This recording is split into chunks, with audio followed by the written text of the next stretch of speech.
Donna poster. I'm so glad you stopped in because I have something important to show you today. Now we all know that we use a 1/4 inch seam in quilting, but actually we're going to use a little bit less than a 1/4 inch seam, and I'm here today to tell you why you do that and how you do that. So stay tuned. Maintaining a scant 1/4 inch seam is one of the most important things that you will want to learn to do to get really good, fun quilting. And we're going to look at this one right here as an example, right there. When this pattern was made up, the pieces were drawn on paper, and then a 1/4 inch was added around here. And that made your piece, the piece that you need to sew together. Okay? When these fit together on paper, they fit together flat, like this. But when they're sewn together, and I'll show you this a little closer, and this goes around.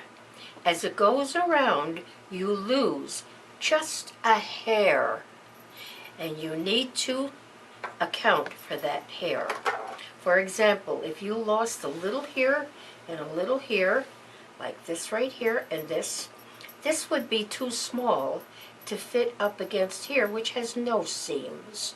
So we have to learn how to accommodate for that loss, and we call that a scant 1/4 inch seam.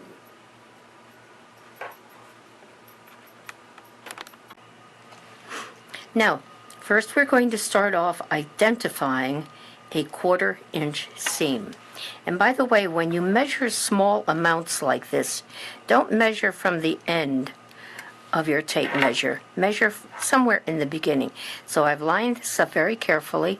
Now very carefully, I'm going to put a mark right there. That is a full 1/4 inch. And we're going to take a hair off of that. Oh, and I know, I hear you all out there. Is she kidding? Nope. That's what we're going to do. To do that, I'm going to put a little dot right here. Now the dot is between here and here, so it makes the seam smaller. But it's so little that it actually touches that line. See that? Here's the little dot right here. Now we're going to put that dot, I'm going to try to get the needle right on that little dot that I made there. And so I can see better, I'm going to snap this foot off and get it out of the way. All right. Now I'm going to take that needle and I'm going to push it right down into the dot. Take note, it's beside, right there. It's beside the line that identifies the 1/4 inch. It's in that little dot that I put right next to it. I happen to have a mark on my machine, so I can set my needle wherever I want it. And I have it in the position that I want right now. But let's say that your machine doesn't have that. We're going to take a little tape. Pull this out straight like this, and then I'm going to take a little tape and I'm going to put it, see where I'm putting it? Right next to there. And that's going to identify exactly where I need to shove my fabric.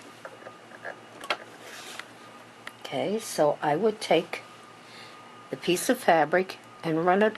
Now that's not quite straight, and that's important, so I'm going to pull it over just a little bit.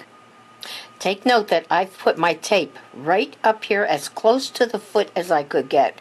Don't put it way down here. By the time you get that measurement and get up here, it could be all over the place.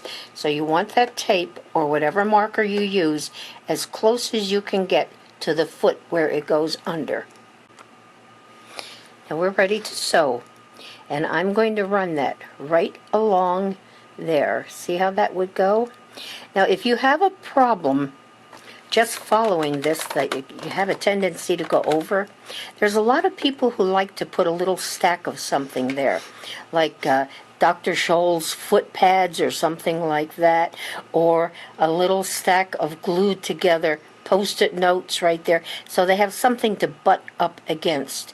That seems to help a lot of people. You want to test your scant 1/4-inch seam. And the way you want to do that is to take 3 strips 2 inches wide, sew them together with your scant 1/4-inch marker. All right? Then you press those all to one side, just as if this were a block you were going to use in a quilt. It should measure 5 inches across. And let's just see if I happen to make out. And I'm going to start from the 1 because that's truer. Oh, look at that. 1, 2, 3, 4, 5. 5 inches. Perfect. Now, if that happens to you, you know that you have a perfect scant 1/4-inch seam. Don't mess around with it. Make sure that you knew how you got it and you can do it again. This little test is something that I still, after all of the years of quilting, I still will run this through my machine before I start a huge quilt, just to make sure that my eye is where it should be. So that's how you maintain the scant 1/4-inch seam. Now, there's really only 3 things in quilting that you need to be very, very careful and work at getting better and better all the time. One of them is careful cutting, and I'm going to do a video on that.